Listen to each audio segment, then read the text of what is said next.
Hola, bienvenidos a Educación Impresionante. Soy la licenciada Reina Tejera y como cada semana le traemos un tema muy interesante. En el día de hoy hablaremos sobre la educación a distancia en la virtualidad. Comencemos. Hoy tenemos dos invitadas muy especiales. La licenciada en Evaluación e Investigación Educativa, Yaremi Rodríguez, y la licenciada en Psicopedagogía y autora del libro La utilización de la memoria en relación a entornos digitales, Neila Miller. Un gusto tenerlas aquí. Gracias. El tema de nuestro conversatorio en el día de hoy es la educación a distancia en la virtualidad. Como ustedes ya saben, es esta dinámica de enseñanza-aprendizaje donde se da de forma virtual, ¿verdad? En donde los estudiantes y los docentes pueden interactuar de una manera diferente al espacio presencial. Durante la pandemia por COVID-19, vimos que las instituciones educativas buscaron diferentes alternativas para poder impartir sus clases a sus estudiantes, y es aquí donde tomó auge la educación a distancia en la virtualidad. Hay datos anteriores, pero muchos autores atribuyen sus inicios en el post. Y es que, como ustedes saben, la educación a distancia ya existe desde hace muchos años, pero con el paso del tiempo fue avanzando a lo que hoy conocemos en la virtualidad. En un principio, allá por 1680, veíamos que por medio de ese servicio de correspondencia se enviaba documentación y los estudiantes podían comunicarse antes. Luego vimos la introducción de elementos audiovisuales y por último, ya en la actualidad, es que tenemos la virtualidad, ¿verdad? Que esta hace uso de la tecnología para educar y elimina esas barreras de espacio y de tiempo para lograr que esa educación llegue. Entonces, puedo decirles la verdad de que la educación va a sufrir grandes e importantes cambios en los próximos años. Y yo siento que la enseñanza tal y como la entendemos va a ser necesaria, pero precisa mejoras. ¿Y a qué me refiero con esas mejoras? En cuanto a los avances tecnológicos que han llegado para modificar la vida social. Pero, ¿cómo puede ampliar esto, licenciada Yaremi? Así es, licenciada.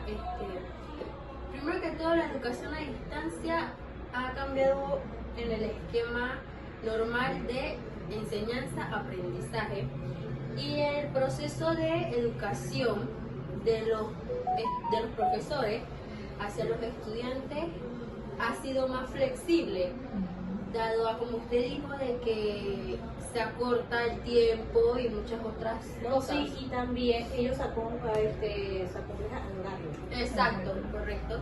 Y la educación a distancia no es solo a nivel de escuela, sino universitario, de curso, posgrados. En la pandemia se ha dado una encuesta, un porcentaje de que el 69% de los niños y niñas solo podían dar clases virtuales mediante un teléfono. Correcto. Muchos padres, casi el 55% en los hogares, los padres decían que sus hijos no estaban recibiendo la enseñanza adecuada por distintas situaciones, ¿no? También vimos que 3 estudiantes de cada 10 en escuelas públicas no tenían contacto diario con sus profesores. Y disculpa que te interrumpa, pero es que en el tema de la educación, que no es privada, sino pública, también se ha visto bastantes casos donde los niños de la comarca,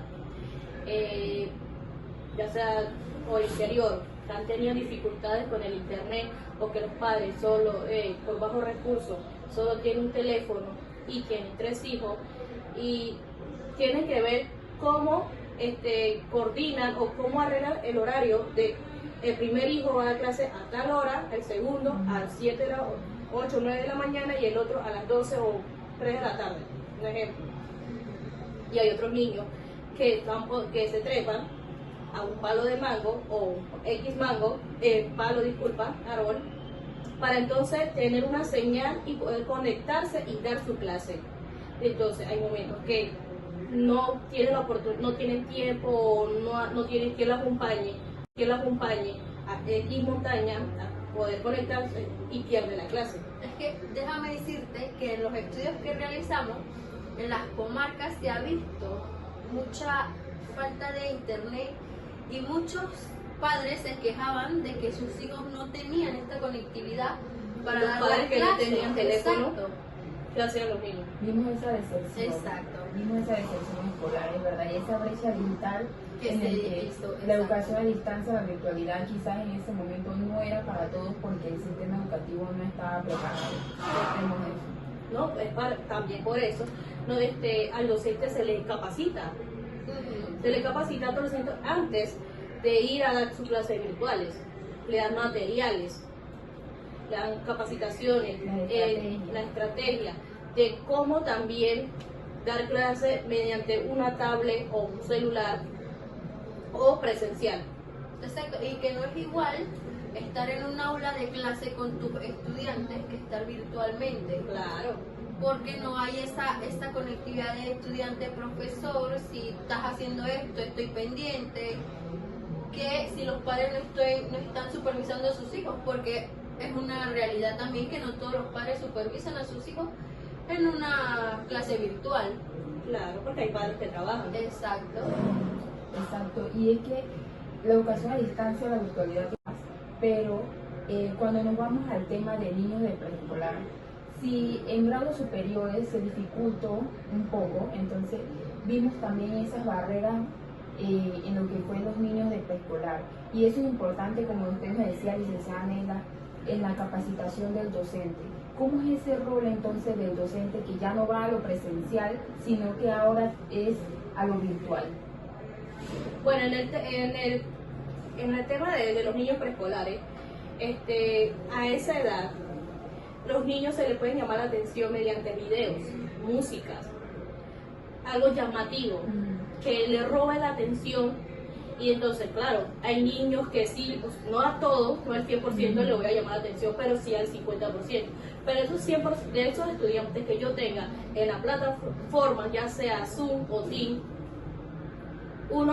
es que hay diferentes también maneras que los niños aprenden. Exacto. Hay uno Exacto. que viendo aprende Ajá, exacto. exactamente, y La inteligencia otro múltiple. exactamente, la inteligencia múltiple. Entonces, y hay que ver, y entonces como docente el docente, si ve que su estudiante no está captando bien la información, ya sea la enseñanza, el docente tendría que conversar con el padre de familia y buscar una estrategia de cómo entonces Poder educar al niño. poderlo educar y que esté a la par de otros. Y esa es parte también del docente, cómo maneje, cómo haga su trabajo. Y también del padre de familia, porque Claro, cabe porque- destacar que es muy importante la Exactamente. presencia de un padre de familia. Exactamente. Y es que el docente adquirirá ese rol de ahora en adelante de ser esa guía, ese Exacto. facilitador de conocimiento. Ya no es un modelo conductista, ¿verdad? Sino que ahora va a ser ese orientador para Eso. que el estudiante pueda construir su propio aprendizaje. Claro, el docente ya va a ser un guía Ujú. para los estudiantes. Y hay que destacar también que ha sido de mucha ventaja esa modalidad de la virtualidad, que nos ha ayudado, nos ha facilitado también a todos los niños en la educación. No, también que ha sido muy flexible para que la enseñanza sea en el momento preciso del que el estudiante necesite. Así es. Ha sido un placer que nos acompañaran en el conversatorio de hoy, licenciadas. Un gusto tenerlas aquí. Y de esta manera finalizamos el conversatorio del día de hoy.